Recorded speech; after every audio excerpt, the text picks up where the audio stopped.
ನನ್ನಿಷ್ಟ ಏನೋ ನಿನ್ನಿಷ್ಟ. ಊರು ಹೊಲಿಗೇರಿ ಎರಡು ಒಂದ್ ಮಾಡ್ಬೇಕು ಅಂತಿದೆಯೇನು? ಹಾಗಾದ್ರೇನೆ ದೇಶಕ್ಕೆ ಕ್ಷೇಮ.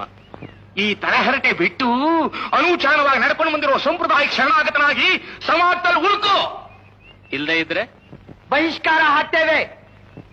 ಯಾತಕ್ಕೋಸ್ಕರ? ಗೌತಮ, ಭಾರದ್ವಾಜ, ಮೃಗರ್ಷಗಳ ವಂಶದಲ್ಲಿ ಹುಟ್ಟಿರುವ ನಮ್ಮ ಹುಡುಗಿಯರ ಜೊತೆ ಹೊರತೇನೆ ಕೂಡಿಸಿದ್ದಕ್ಕೆ. ನಮ್ಮ ಆಚಾರ ವಿಚಾರ ಅನುಷ್ಠಾನ ನಿಯಮ ನೀತಿಗಳನ್ನ ಅವಹೇಳನ ಮಾಡ್ತಾ ಕೀಳುಕೂಲದವ್ರ ಸಂಪರ್ಕ ಇಟ್ಟುಕೊಂಡಿರೋದಕ್ಕೆ. ಸ್ವಾಮಿ, ಹೊಲೆಯರ್ ಹೊಲ್ ಕೊಡೋ ಪಾದರಕ್ಷೆಗಳನ್ನ ಮೆಟ್ಟುಕೊಂಡು ತಿರುಗ್ತೀರಿ, ಆಗ ನಿಮ್ಮ ಆಚಾರ ಕೆಡೋದಿಲ್ವೋ? ಅದಕ್ಕೆ ಪಾದರಕ್ಷೆನ ಬೀದಿ ಬಾಗ್ಲಲ್ಲೇ ಬಿಟ್ಟು ಹೊಳಕ್ ಹೋಗೋದು. ಚಪ್ಲಿನೇನೋ ಬೀದಿ ಬಾಗಲಲ್ಲೇ ಬಿಡ್ತೀರಿ, ಮೆಟ್ಟಿದ ಕಾಲ್ನ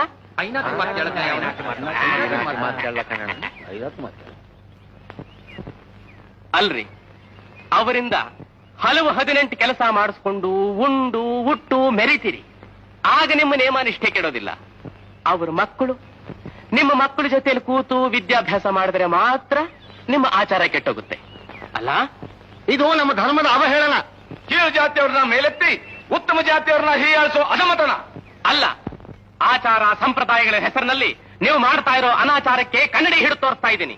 ಪಾಪಿ ಪಾಪಿ, ಸ್ವಧರ್ಮ ಸ್ವಜಾತಿಗಳ ಮೇಲೆ ಅಭಿಮಾನ ಮೇಲೆ ಇರೋ ಪ್ರಶ್ನ. ಮಾತೆತ್ತಿದ್ರೆ ಜಾತಿ ಜಾತಿ ಅಂತ ಜೂಲ್ ನಾಯಿಗಳು ಹಾಕಿ ಕಚ್ಚಾಡ್ತಿರಲ್ಲ. ಜಾತಿ ಅಂದ್ರೇನು, ಎಷ್ಟಿದೆ ಅಂತ ಗೊತ್ತೇನ್ರಿ ನಿಮಗೆ? ಇಲ್ಲಪ್ಪ, ಇಲ್ವೋ? ಭಗವದ್ಗೀತೆಯಲ್ಲಿ ಶ್ರೀಕೃಷ್ಣ ಸಹಿತ ತಪ್ಪು ಹೇಳಿದಾನೋ ಏನೋ? ನೀ ಹೇಳೋ, ಕೇಳ್ಕೊತೀವಿ. ಜಗತ್ನಲ್ಲಿರೋದು ಎರಡೇ ಜಾತಿ. ಒಂದು ದುಡಿಯೋರ್ ಜಾತಿ, ಇನ್ನೊಂದು ದುಡಿಸ್ಕೊಳ್ಳೋರ್ ಜಾತಿ. ದುಡಿತಾ ಇರೋರು ವಿದ್ಯಾವಂತರಾದ್ರೆ ಮುಂದೆ ನಿಮ್ಮ ಹೊಲಸು ಬಾಚೋದಕ್ಕೆ ಜನ ಸಿಗೋದಿಲ್ಲ ಅನ್ನೋ ಭಯದಿಂದ ಈಗ ಅವರೆಲ್ಲಿ ಬಿದ್ದಿದ್ದಾರೋ ಅಲ್ಲೇ ಬಿದ್ದಿರ್ಲಿ ಅಂತಿದ್ದೀರಿ. ಇದಕ್ಕೆ ಉತ್ತಮ ಅಧಮ ಅಂತ ನೀವುಗಳು ಸೃಷ್ಟಿ ಮಾಡಿ ಆ ದೈವ ಸೃಷ್ಟಿಗೆ ದ್ರೋಹ ಮಾಡ್ತಾ ಇದ್ದೀರಿ. ಆನಂದ, ಯಾಕ್ರಿ ಅರ್ಚ್ಕೋತೀರಾ? ನೀವೇ ಹೇಳಿ. ರಾಮಾಯಣದ ಪಾರಾಯಣ ಮಾಡಿ ಪಾಪ ಕಳ್ಕೊಂಡ್ವಿ ಅಂತಿರಲ್ಲ, ಆ ರಾಮಾಯಣ ಬರೆದ ವಾಲ್ಮೀಕಿ ಯಾವ ಜಾತಿ? ಸೃಷ್ಟಿಗೆ ಪ್ರತಿ ಸೃಷ್ಟಿ ಮಾಡಿದ ವಿಶ್ವಾಮಿತ್ರ ಯಾವ ಕುಲ?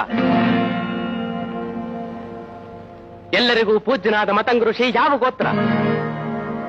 ನಿಮ್ಮ ದೇವರು ರಾಮ ಕೃಷ್ಣ ಯಾವ ಜಾತಿ? ಇವರೆಲ್ಲ ಪೂಜ್ಯರಾಗಿರೋದು ಹುಟ್ಟಿನಿಂದಲೋ ಸಾಧನೆಯಿಂದಲೋ? ಶಾಂತಂ ಪಾಪ ಸ್ವಾಮಿ ಪೆರ್ಮಾಡ್ರೆ